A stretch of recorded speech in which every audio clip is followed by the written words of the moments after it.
નમસ્કાર વિદ્યાર્થી મિત્રો, હું શિરીષ સુરતી આપ સર્વનું તમારી પોતાની યુટ્યુબ ચેનલ ઓશન કોચિંગ ક્લાસીસમાં હાર્દિક સ્વાગત કરું છું.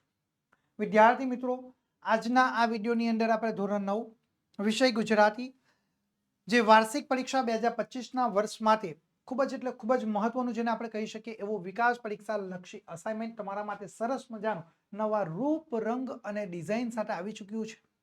એનું સંપૂર્ણ સચોટ સોલ્યુશન મેળવવાના છે. વિદ્યાર્થી મિત્રો, આ જે નવું વિકાસ પરીક્ષાલક્ષી જે અસાઇનમેન્ટ છે ને એ નવી પરીક્ષા પદ્ધતિ પ્રમાણે છે. એટલે કે 30% હેતુલક્ષી પ્રશ્નો અને 70% વર્ણનાત્મક પ્રશ્નો આધારિત વાર્ષિક પરીક્ષા માટેનું વિકાસ પરીક્ષાલક્ષી જે અસાઇનમેન્ટ છે એ તમારા માટે આદર્શ પ્રશ્નોપત્રો સહિત તમારા માટે આવી ચૂક્યું છે. તો વિદ્યાર્થી મિત્રો, આજના આ વિડીયોની અંદર આપણે વિભાગ એ જે ગદ્ય વિભાગ છે જેનો આપણે દ વિભાગનો સંપૂર્ણ અને સચોટ સોલ્યુશન આજના આ વિડીયોની અંદર મેળવવાના છે. વિદ્યાર્થી મિત્રો, નવનીત ઉપર તમે જે અતૂટ વિશ્વાસ જાળવી રાખ્યો છે એ નવનીત પબ્લિકેશન દ્વારા તમારા અતૂટ વિશ્વાસને જાળવી રાખવાનું કામ એમના દ્વારા પણ કરવામાં આવ્યું છે.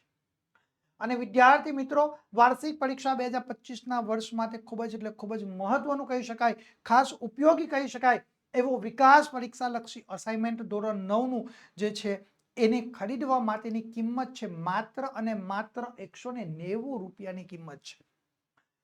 જો તમે આ વિકાસ પરીક્ષાલક્ષી અસાઇનમેન્ટ ધોરણ 9નું મેળવવા માંગો છો ઘર બેઠા, તો તમને અમારા મોબાઈલ નંબરનો તમારે સંપર્ક કરવાનો રહેશે. જો તમે અમારા મોબાઈલ નંબરનો સંપર્ક કરશો, અમારો મોબાઈલ નંબર છે 7046222254 નંબર ઉપર તમે સંપર્ક કરીને વિદ્યાર્થી મિત્રો તમે ઘર બેઠા આ અસાઇનમેન્ટ બુક મેળવી શકો છો.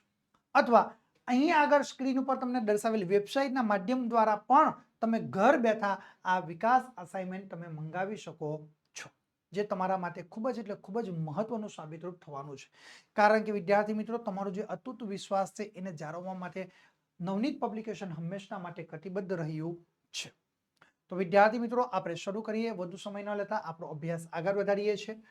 ધોરણ 9 વિષય ગુજરાતી વિકાસ અસાઇનમેન્ટ 2025ના વર્ષનું, જેનો વિભાગ એ એટલે કે ડ વિભાગ, બરાબર, જે ગદ્ય વિભાગ આધારિત પ્રશ્નો છે, બરાબર, તે તમારા માટે સ્ક્રીન ઉપર આવી ચૂક્યા છે. સૂચના સૌથી પહેલા આપણે જોઈએ. નીચે આપેલા પ્રશ્નોના 3-4 વાક્યમાં તમારે ઉત્તર લખવાના છે. વિદ્યાર્થી મિત્રો, કોઈ પણ 2 લખવાના, એટલે કે ગમે તે 2. તમને એક પ્રશ્નના તમને કેટલા ગુણ છે? 2. કુલ તમને 4 ગુણ મળવાપાત્ર થશે. બરાબર, 3 પ્રશ્નો આપેલા છે, 3માંથી તમને જે સરળતાથી લખી શકો એ 2 પ્રશ્નોના જવાબ લખવાના છે. પ્રશ્ન નંબર 11, 12 અને 13ની અંદર આ પ્રશ્નો તમને પરીક્ષાની અંદર પૂછાશે. ઓકે, એટલે ધ્યાન રાખજો વિદ્યાર્થી મિત્રો. અહીં આગળ જે કઈ બાબતો તમને તૈયાર કરવામાં આવે છે એ ખાસ ધ્યાનમાં રાખવાની છે વિદ્યાર્થી મિત્રો. ચાલો હવે આપણે શરૂઆત કરીએ. તો સૌથી પહેલા વિદ્યાર્થી મિત્રો, પ્રથમ પરીક્ષાના અભ્યાસક્રમમાંથી કેટલીક બાબતો તમારે ધ્યાનમાં રાખવાની છે, જેમાં પ્રથમ પરીક્ષાના અભ્યાસક્રમમાંથી તમારે કયા કયા ચેપ્ટરોમાંથી 3-4 વાક્યના પ્રશ્નો પરીક્ષામાં પૂછાઈ શકે એ જોઈએ. તો ભાઈ એના માટે આપણે ગદ્ય નંબર 2, 4, 6, 8, 10 અને 12 આટલા જે ગદ્ય છે એમાંથી તમને પરીક્ષાની અંદર આ પ્રશ્નો પરીક્ષામાં પૂછાઈ શકે છે. બરાબર, તો કયા કયા પ્રશ્નો તમને પરીક્ષામાં પૂછાઈ શકે એવા, તો એ પણ આપણે જોઈએ. ગાંધીજીને શેની ચોરી કરવાની ટેવ પડી? શા માટે? તો બહુ સરસ પ્રશ્ન છે કે ગાંધીજીને શેની ચોરી કરવાની ટેવ પડી અને શા માટે? તો આપણે જવાબ લખી શકીએ છીએ કે ગાંધીજીને દર વખતે બીડીના થૂથા મળી શકે તેમ ન હતા. દર વખતે જો બીડીના થૂથા મળી રહે એવી રીતે આ વખતે મળી શકે તેમ ન હતા. વળી બીડીના થૂથામાંથી ખાસ વધારે પડતો ધુમાડો કોઈ નીકળતો નહીં. બીડીના નાના થૂથા હોય એમાંથી ખાસ ધુમાડો પણ નીકળતો નહીં. આથી બીડી ખરીદવા માટે નોકરના ખિસ્સામાંથી 2-4 રોકડા એ ચોરવાની ટેવ તેમને પડી ગઈ. શું કરે? આથી બીડી ખરીદવા માટે નોકરના ખિસ્સામાંથી 2-4 રોકડા એ ચોરવાની ટેવ તેમને પડી ગયેલી જોવા મળે છે. ઓકે, ચાલો ફરી એકવાર જવાબ જોઈ લે કે ગાંધીજીને દર વખતે બીડીના થૂથા મળી શકે તેમ ન હતા. વળી બીડીના થૂથામાંથી ખાસ ધુમાડો પણ નીકળતો નહીં. આથી બીડી ખરીદવા માટે નોકરના ખિસ્સામાંથી 2-4 રોકડા એ ચોરવાની ટેવ તેમને પડી ગઈ. ચલો આગળ પ્રશ્ન નંબર 2 જોઈએ. ગાંધીજીએ ચિઠ્ઠીમાં શું લખ્યું હતું? તો જવાબ લખી શકીએ છીએ કે ગાંધીજીના માંસાહારી ભાઈને દેવું થયું હતું. આથી ભાઈના સોનાના કરામાંથી નાનો ટુકડો કાપી દેવું ચૂકવવા ગાંધીજીએ ભાઈને સાથ આપ્યો. આ ચોરી કર્યા પછી ગાંધીજીને પશ્ચાતાપ થયો અને પિતાજીને ચિઠ્ઠીમાં આ ચોરી કર્યાની તેમણે નિખાલસ કબૂલાત પણ કરી લીધી. પોતાના ભાઈને એ જે દેવું થયું હતું એ પોતાના ભાઈના દેવું ચૂકતે કરવા માટે, બરાબર, એ શું કરે છે, પોતાથી ભાઈના સોનાના કરામાંથી નાનો ટુકડો એ કાપી દેવું ચૂકવવામાં ગાંધીજીએ પણ એ પોતાના ભાઈને સાથ આપે છે. આ ચોરી કર્યા પછી ગાંધીજીના મનમાં ખૂબ જબરજસ્ત પશ્ચાતાપ થયો અને ગાંધીજીએ શું કર્યું, પોતાના પિતાજીને ચિઠ્ઠીમાં આ પોતે જે ચોરી કર્યાની એક કબૂલાત તેમણે નિખાલસતાથી કરી લે છે. એ અહીંયા આગળ વાત રજૂ કરીએ છે. ઓકે, ચલો આગળનો પ્રશ્ન જોઈએ. પ્રશ્ન નંબર 3. ગોપાળ બાપા શિંગોડા નદીના કોતરો ખરીદવા ઈચ્છતા હતા કારણ કે ગોપાળ બાપા એ શિંગોડા નદીના કોતરોની જમીન ખરીદવા ઈચ્છતા, કારણ કે કોતરોનું તળ એ સાચું છે, એની અંદરના ગાળામાં પાણીના ધરા ભરેલા હોય છે, ગમે ત્યાં 8 હાથ સુધી ખોદતા જ પાણી નીકળી શકે છે. 8 થી 10 ફૂટ જેટલું આપણે અંદર ખોદાણ કરીએ છીએ એટલે એ પાણી નીકળી આવે છે. આ જમીન વિશેષ પ્રકારની છે. એ શિંગોડાના માળને કોઈ પણ રીતે રોકીએ તો આ કોતરોમાં બનારસી લંગડો પાકે અને ગરીબોના અમરફળ જેવા એ બોર ધગલો ઉતરે તેમ છે. આ રીતે આપણે સરસ મજાનો જવાબ તૈયાર કરી શકીએ છીએ. આગળ જોઈએ પ્રશ્ન નંબર 4. અમરત કાકીએ દવાખાનામાં મંગુ માટે કરેલી ભલામણો નોંધો.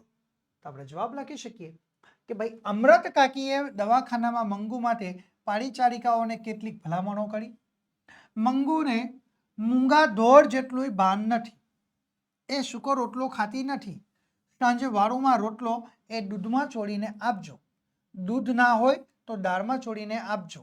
એને દહીં બહુ ભાવે છે, દરરોજ તો ના બને પણ બીજે ત્રીજે દહાડે દહીં આપજો. એ માટે વધારાનો ખર્ચ થશે તે અમે આપીશું. જે એની ચાકરી કરતું હશે તેને પણ રાજી કરીશું. આ રીતે એ સરસ એ ભલામણો તેમણે કરેલી જોવા મળે છે. ઓકે, ચલો પ્રશ્ન નંબર આગળ જોઈએ. પ્રશ્ન નંબર 5 આગળ જોઈએ એ પહેલા વિદ્યાર્થી મિત્રો, ધોરણ 9ની વાર્ષિક પરીક્ષા એટલે કે 2025ના વર્ષ માટે ખાસ ઉપયોગી જે આપણે કહી શકીએ એવું મોસ્ટ આઈએમપી પ્રેક્ટિસ પેપરો અમે તમારા માટે લઈને આવી ચૂક્યા છે વિદ્યાર્થી મિત્રો. એટલે બિલકુલ ચિંતા કરવાની જરૂર નથી. જે પ્રશ્નપત્રો છે એટલે બધા જ વિષયના રેડી ટુ પ્રિન્ટ પ્લસ તમને સોલ્યુશન સાથેના પ્રશ્નપત્રો વિદ્યાર્થી મિત્રો અમે તમને આપી રહ્યા છે માત્ર ને માત્ર 20 રૂપિયા જેટલી ન જેવી કિંમતની અંદર તમને આપી રહ્યા છે. અને વિદ્યાર્થી મિત્રો ની સાથે સાથે અહીં આગળ અમે ટ્યુશન ક્લાસીસ હોય, અલગ કોઈ સંસ્થા હોય, એકેડમી હોય, શાળાઓ હોય તો આપની શાળાના ક્લાસીસ કે સંસ્થાના નામ અને લોગો સાથે પણ અમે આ પ્રશ્નપત્ર આપના સુધી પહોંચાડી શકીએ છીએ. એ પણ માત્ર અને માત્ર 20 રૂપિયામાં જ સોલ્યુશન સાથે તમને એ પ્રાપ્ત થઈ શકે છે. વિદ્યાર્થી મિત્રો, જો તમે આ પ્રશ્નપત્રની પીડીએફ ફાઇલ મોબાઈલ ઉપર મેળવવા માંગો છો તો તમે અમારા મોબાઈલ નંબરનો સંપર્ક કરી શકો છો. અમારો સંપર્ક કરી શકો છો. અમારો મોબાઈલ નંબર છે અહીંયા 70 46 22 22 54 નંબર ઉપર તમે સંપર્ક કરીને પીડીએફ ફાઇલ અથવા વોટ્સઅપ ઉપર પણ તમે એ પીડીએફ ફાઇલ મેળવી શકો છો વિદ્યાર્થી મિત્રો. એટલે બિલકુલ ચિંતા કરવાની તમારે જરૂર નથી. ધોરણ 9ની વધારે માહિતી મેળવવા માટે તમે અત્યારે જ અમારા વોટ્સઅપ ગ્રુપની અંદર જોડાઈ જજો. વોટ્સઅપ ગ્રુપમાં જોડાવા માટેની લિંક વિદ્યાર્થી મિત્રો તમને નીચે ડિસ્ક્રિપ્શનમાં આપવામાં આવેલી છે. વધારે માહિતી મેળવવા માટે તમે અમારો મોબાઈલ નંબરનો સંપર્ક કરી શકો છો. અમારો મોબાઈલ નંબર છે 70 46 22 22 54 નંબર ઉપર તમે સંપર્ક કરીને વધુ માહિતી મેળવી શકો છો. હવે આપણે આગળ જોઈએ. પ્રશ્ન નંબર 5. અમેરિકાના ખેલાડીઓને લેખકે કઈ ચેલેન્જ કરી, શા માટે? આપણે જવાબ લખી શકીએ છીએ કે લેખકનું કહેવું છે કે ઓલિમ્પિક વાળા કેળાની છાલ ફેંકની સ્પર્ધા રાખે તો ભારતીય ખેલાડીને જ સુવર્ણ ચંદ્રક મળે. શું કહ્યું છે? લેખકનું કહેવું છે કે ઓલિમ્પિક વાળા કેળાની છાલ ફેંકની સ્પર્ધા રાખે તો ભારતીય ખેલાડીને જ સુવર્ણ ચંદ્રક એટલે કે ગોલ્ડ મેડલ મળી શકે એમ છે. આથી અમેરિકાના ખેલાડીઓને લેખકે ચેલેન્જ કરી કે તમારામાં તાકાત હોય અને તમારી માએ શેર સૂત ખાધી હોય તો આ ઓલિમ્પિકમાં કેળાની છાલ ફેંકની એ સ્પર્ધા રાખો. શું કહ્યું?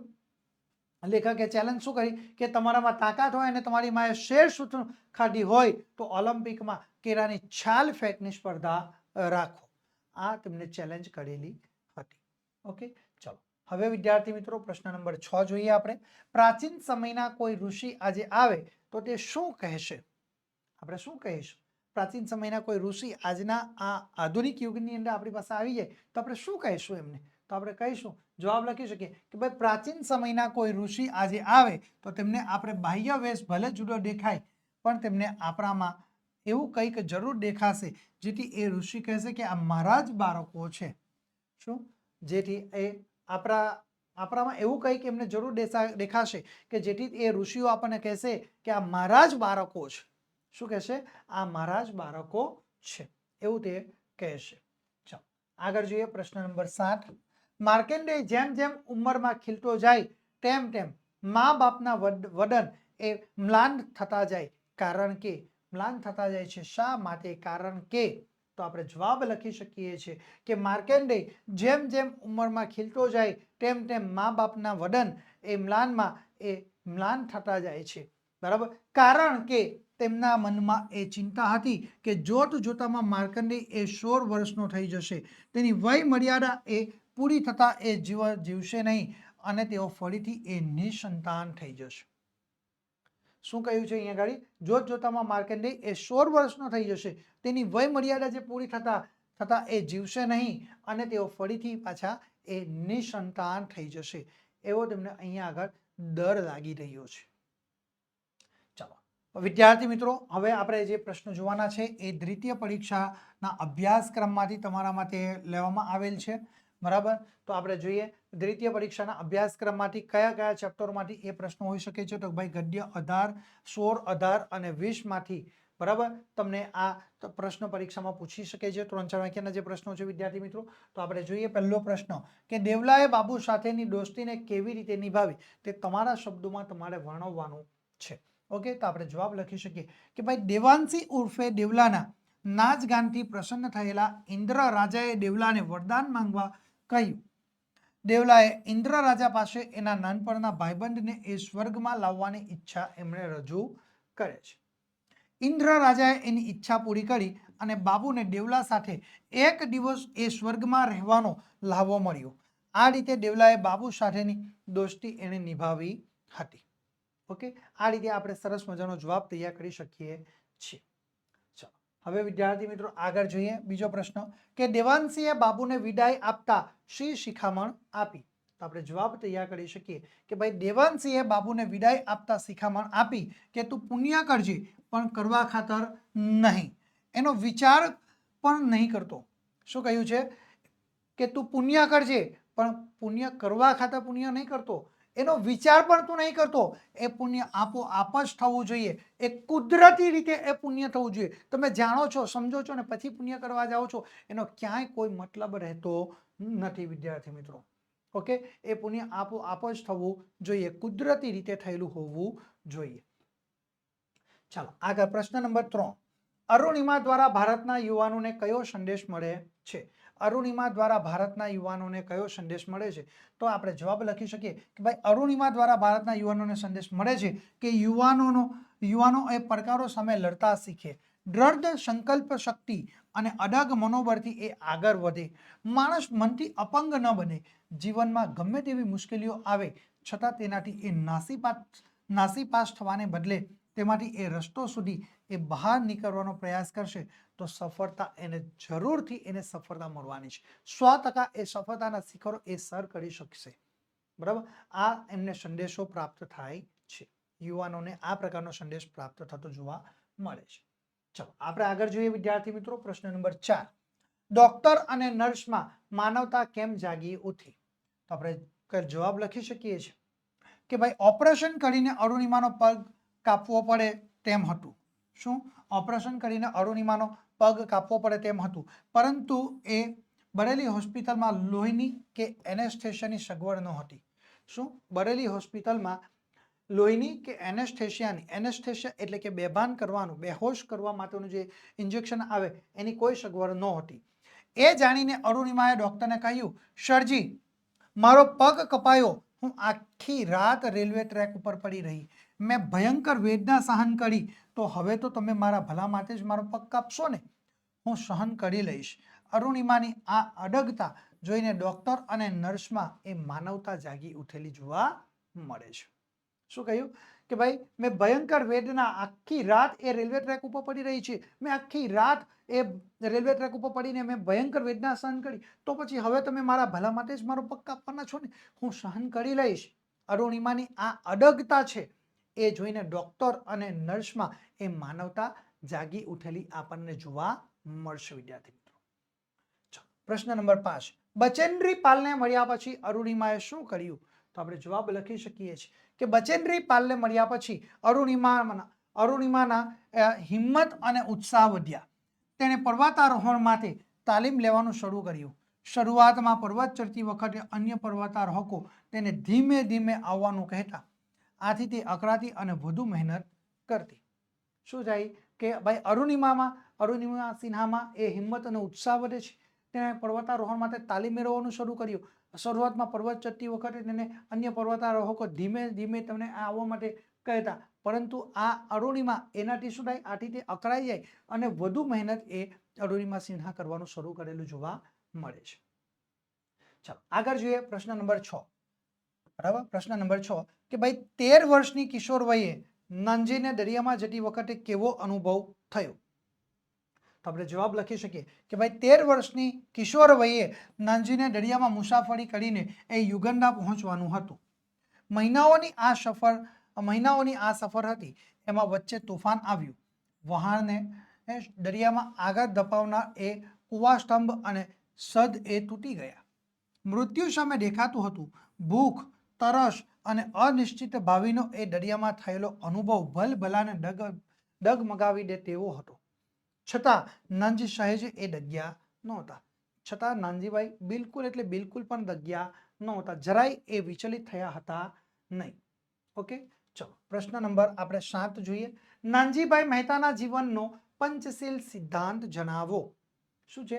નાનજીભાઈ મહેતાના જીવનનો પંચશીલ સિદ્ધાંત જણાવવાનો છે. ઓકે, તો આપણે જવાબ લખી શકીએ કે ભાઈ નાનજીભાઈ મહેતાના જીવનનો પંચશીલ સિદ્ધાંત આ હતો. કયો સિદ્ધાંત છે? તો સાદું ભોજન, સાદો પહેરવેશ, સાદું લખાણ, સાદી ભાષા અને ઉચ્ચ વિચારો. આ પંચ સિદ્ધાંત તેમનો હતો. કયો પંચ સિદ્ધાંત હતો નાનજીભાઈ મહેતાનો? તો ભાઈ સાદું ભોજન, સાદો પહેરવેશ, સાદું લખાણ, સાદી ભાષા અને ઉચ્ચ વિચારો. આ સિદ્ધાંત તેમના પંચ સિદ્ધાંત રહ્યો છે. આ સિદ્ધાંતોને નાનજીભાઈએ પોતાના જીવનમાં સદાને માટે જાળવી રાખ્યા હતા. તેમણે સામાન્યજનો, ગ્રામ સમાજ, મહિલાઓ, અસ્પૃશ્યતા નિવારણ, શિક્ષણ સંસ્થાઓ વગેરે માટે જે સત્કાર્ય કર્યા તેની પાછળ તેમના પંચ સિદ્ધાંતો જ રહેલા હતા. આ જે પણ કંઈ કામ તેમણે સત્કાર્ય કર્યા છે તમામની પાછળ એમના પંચ સિદ્ધાંતો જ રહ્યા હતા. ઓકે, ચલો હવે આપણે વિદ્યાર્થી મિત્રો ગુજરાતી વિષયના નવા અપડેટ મેળવવા માટે તમે અત્યારે જ અમારા વોટ્સએપ ગ્રુપની અંદર જોડાઈ જજો. વિદ્યાર્થી મિત્રો વધારે માહિતી મેળવવા માટે તમે અત્યારે જ અમારા મોબાઈલ નંબરનો સંપર્ક કરી શકો છો.